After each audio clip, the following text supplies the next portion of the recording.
This video is strictly prohibited for those under 18 years of age. Those with weak hearts should not watch this video. This channel never condemns superstition. The Bible always says taste and then believe. This video is made for educational purpose, not to hurt anyone religiously or emotionally. I apologize if anyone was hurt in any way.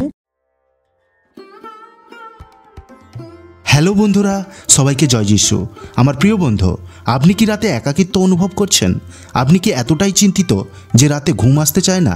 আমার প্রিয়, আমাদের প্রত্যেকের রাত্রিতে নিশ্চিন্ত ঘুমের জন্য কিছু বিশেষ শব্দের প্রয়োজন, যা আমাদেরকে শান্তি এবং সন্তোষ প্রদান করবে। আজকের ভিডিওতে আমি বাইবেলের এমনই 12টি বচন সম্পর্কে কথা বলতে যাচ্ছি, যেগুলি রাতে অবশ্যই পাঠ করা প্রয়োজন এবং যা আমাদের হৃদয়ের গভীরে শান্তি এবং আশ্বাস দেয়। এই শব্দগুলি এতটাই শক্তিশালী যে সেগুলি আপনার হৃদয়কে সান্ত্বনা দিতে পারে এবং আপনার আত্মাকে বিশ্রাম দিতে পারে। আপনি সারাদিনের পরিশ্রমের ফলে ক্লান্ত হয়ে রাত্রিতে বিছানায় যাওয়ার পরে যখন আপনার মনে অবসাদ এবং চিন্তা বাসা বাঁধে, তখন এই বচনগুলি আপনার জন্য একটি নতুন আশার আলো জাগিয়ে তুলবে। যখন আপনি জীবনের অসুবিধাগুলির সাথে লড়াই করবেন, এই বচনগুলি আমাদের কেবল ঈশ্বরের উপস্থিতির উপলব্ধি করাবে না, বরং আমাদেরকে তার অসীম শক্তি এবং ভালোবাসার অভিজ্ঞতাও দেবে। আমি সৌরভ, আপনারা আছেন A to Z 007 learner SP চ্যানেলের সাথে। আজকের নতুন ভিডিওতে আপনাদের প্রত্যেককে স্বাগত।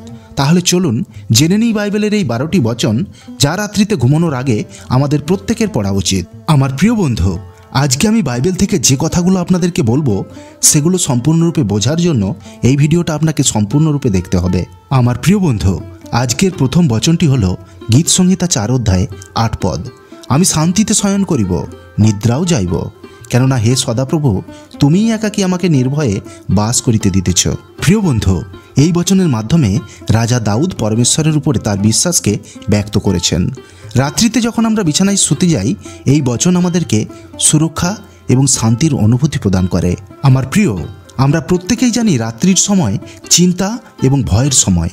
এই বচনের মাধ্যমে আমরা পরমেশ্বরের উপরে নিজেদের বিশ্বাসকে শক্তিশালী করে তুলতে পারি এবং অনুভব করতে পারি তিনি আমাদের সুরক্ষার জন্য সর্বদা তৎপর হয়ে রয়েছেন। দ্বিতীয় বচনটি হলো গীত সংহিতা 23 অধ্যায় 4 পদ।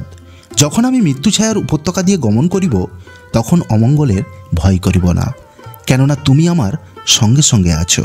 তোমার পাঁচুনি ও তোমার যষ্টি আমাকে সান্ত্বনা করে।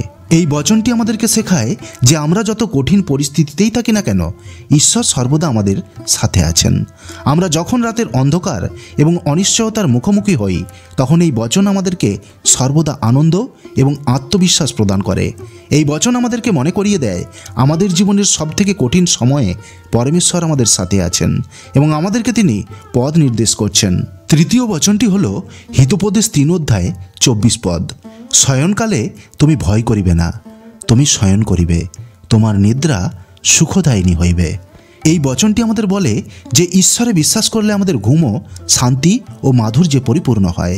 ঘুম আমাদের জীবনের একটি গুরুত্বপূর্ণ অংশ এবং গভীর নিদ্রা আমাদের শারীরিক এবং মানসিক সুস্বাস্থ্যের জন্য আবশ্যক। এই বচনটি আমাদেরকে আশ্বস্ত করে যে ঈশ্বরের উপর ভরসা করলে আমাদের সমস্ত দুশ্চিন্তা দূর করে, যা আমাদেরকে গভীর ও মিষ্টি ঘুম দেয়। চতুর্থ বচনটি হলো মথি 11 অধ্যায় 28 পদ। হে পরিশ্রান্ত ও ভারাক্রান্ত লোক সকল, আমার নিকটে আইসো, আমি তোমাদিগকে বিশ্রাম দিব। এই বচনটিতে যিশু আমাদেরকে আমাদের উদ্বেগ এবং কষ্টগুলিকে তার কাছে আহ্বান করেছেন এবং তিনি আমাদের বিশ্রাম দেবেন। এই বচনটি আমাদেরকে শিক্ষা দেয় যে আমাদের সমস্ত কষ্ট ও উদ্বেগে তার কাছে আসলে আমাদেরকে মানসিক এবং আধ্যাত্মিক বিশ্রাম দেয়। যখন আমরা আমাদের দিনের দুশ্চিন্তা নিয়ে ঘুমোতে যাই, এই বচন তার শান্তিতে বিশ্রাম করার অনুভূতি প্রদান করে। পঞ্চম বচনটি হলো ফিলিপিও 4 অধ্যায় 6 থেকে 7 পদ।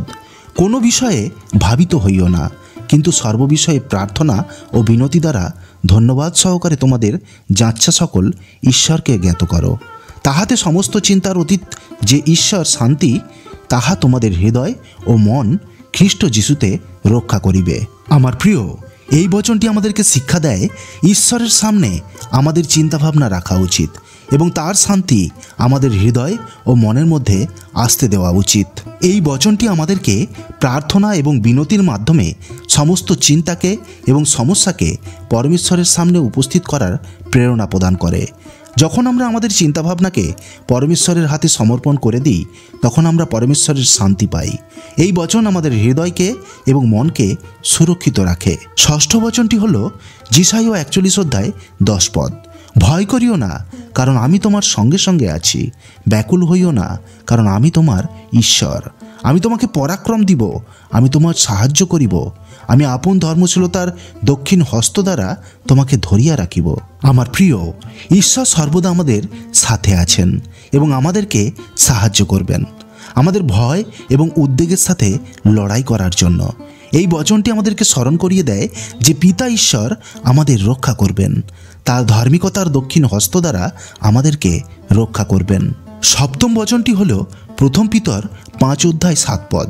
তোমাদের সমস্ত ভাবনার ভার তাহার উপরে ফেলিয়া দাও, কেননা তিনি তোমাদের জন্য চিন্তা করেন। আমার প্রিয়, এই বচনটি আমাদেরকে মনে করিয়ে দেয় ঈশ্বর আমাদের সম্পর্কে চিন্তা করেন এবং আমাদের সমস্ত চিন্তা তার উপরে সমর্পণ করা উচিত। এটি আমাদেরকে শেখায় যে ঈশ্বর আমাদের জীবনের প্রতিটি ক্ষেত্রে আমাদেরকে মার্গদর্শন করেন এবং যখন আমরা আমাদের চিন্তাভাবনা ঈশ্বরের উপরে সমর্পণ করি তখন আমরা তার শান্তি এবং সান্ত্বনা পাই। অষ্টম বচনটি হল গীত সংহিতা 91 অধ্যায় 1 থেকে 2 পদ। যে ব্যক্তি পরাৎপরের অন্তরালে থাকে সে সর্বশক্তিমানের ছায়াতে বসতি করে। আমি সদাপ্রভুর বিষয়ে বলিব, তিনি আমার আশ্রয়, আমার দুর্গ, আমার ঈশ্বর, আমি তাহাতে নির্ভর করিব। এই বচনটি আমাদের ঈশ্বরের সুরক্ষা উপলব্ধি করতে সাহায্য করে এবং যখন আমরা স্বর্গীয় পিতার উপরে বিশ্বাস করি এবং তার স্মরণে থাকি তখন আমরা তার সুরক্ষার অনুভূতি পাই। এই বচনটি আমাদেরকে মনে করিয়ে দেয় যে ঈশ্বর আমাদের আশ্রয় এবং দুর্গ এবং আমরা তার ছায়ায় সুরক্ষিত আছি। পৃথিবী উল্টে গেলেও বা সমুদ্রের মাঝখানে ফেলে দিলেও আমরা হাল ছেড়ে দেব না। এই বচনটি আমাদের শেখায় যে আমাদের কোনো অবস্থাতেই ভয় পাওয়া উচিত নয়। নবম বচনটি হল গীত সংহিতা 46 অধ্যায় 1 থেকে 2 পদ। ঈশ্বর আমাদের পক্ষে আশ্রয় ও বল, তিনি সংকটকালে অতি সুপ্রাপ্য সহায়। অতএব আমরা ভয় করিব না, যদ্যপি পৃথিবী পরিবর্তিত হয়, যদ্যপি পর্বতগণ টলিয়া সমুদ্রের গর্ভে পড়ে। আমার প্রিয়, এই বচন আমাদেরকে মনে করিয়ে দেয় ঈশ্বর আমাদের সাহায্যকারী, খ্রিস্ট যিশু আমাদের প্রভু।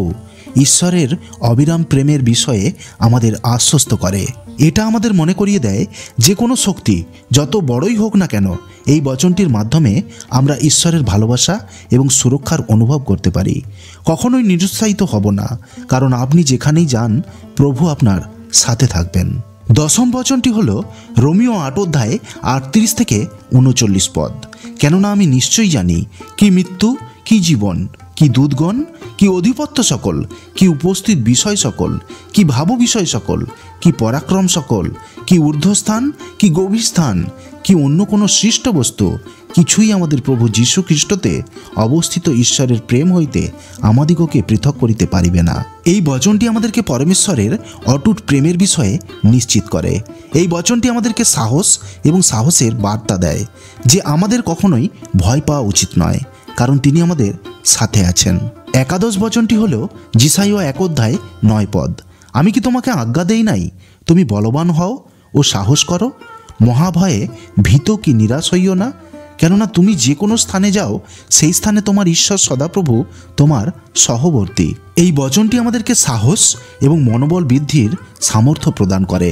পরমেশ্বর আমাদেরকে সর্বদা শেখায় আমরা যেন কোনো মুহূর্তেই ভয় না পাই, কারণ তিনি সর্বদাই আমাদের সাথে আছেন। এই বচনটি আমাদের জীবনের নতুন চ্যালেঞ্জের মোকাবিলা করতে সাহায্য করে এবং আমাদের আশ্বস্ত করে যে ঈশ্বর আমাদের সাথে আছেন। দ্বাদশ বচনটি হল গীত সংহিতা 121 অধ্যায় 7 থেকে 8 পদ। সদাপ্রভু তোমাকে সমস্ত অমঙ্গল হইতে রক্ষা করিবেন, তিনি তোমার প্রাণ রক্ষা করিবেন। সদাপ্রভু তোমার বাহিরে যাওয়া ও তোমার ভেতরে আসা রক্ষা করিবেন, এখন অবধি চিরকাল পর্যন্ত। আমার প্রিয়, এই বচনটি আমাদেরকে আশ্বস্ত করে ঈশ্বরের অসীম সুরক্ষার প্রতিশ্রুতি আমাদেরকে দিয়েছেন যেন আমরা কখনোই ভয় না পাই। আমরা যেখানেই যাই না কেন ঈশ্বর আমাদের সাথে আছেন এবং আমাদেরকে রক্ষা করবেন। প্রিয়, ঈশ্বর নিজে আমাদেরকে আশ্বস্ত করেছেন তিনি আমাদেরকে প্রতি মুহূর্তে প্রতি পদক্ষেপে সাহায্য করবেন, সুরক্ষা প্রদান করবেন। তাই যে কোনো পরিস্থিতিতে আমাদের ভেঙে পড়া উচিত নয়, কঠিন পরিস্থিতিতে ভয় পাওয়া উচিত নয়। আমার প্রিয় বন্ধু, এই ছিল 12টি বচন যা রাত্রিতে প্রত্যেক বিশ্বাসীর পাঠ করে তারপরেই ঘুমোতে যাওয়া উচিত। প্রিয় বন্ধু, যদি আপনি বাইবেল পড়তে না পারেন তবে এই ভিডিওটা চালিয়ে কানে শ্রবণ করে তারপরেই ঘুমান। এতে ঈশ্বরের দৈব জ্যোতির সুরক্ষা আপনার সাথে থাকবে। আশা করছি এই 12টি বচনের মাধ্যমে আপনিও প্রেরণা এবং সান্ত্বনা লাভ করতে পারবেন ঈশ্বরের কৃপাতে। প্রিয়, আজকের জন্য এইটুকুই। দেখা হবে পরের ভিডিওতে। যদি এই ভিডিও থেকে আপনার এতটুকু লাভ হয়ে থাকে তবে লাইক, শেয়ার, কমেন্ট করতে ভুলবেন না। Be positive and think positive. নিজে ভালো থাকুন এবং অপরকে ভালো রাখুন। জানবেন কর্ণে জব বিবাদনলকে বাড়িয়ে তোলে, কর্ণে জব বিবাদের আগুনকে নিভতে দেয় না। তাই কেউ যদি আপনার কান ভাঙায় তবে তার কাছ থেকে দূরে থাকুন, তবেই আপনি বিবাদ থেকে উদ্ধার পেতে পারবেন। আমিন।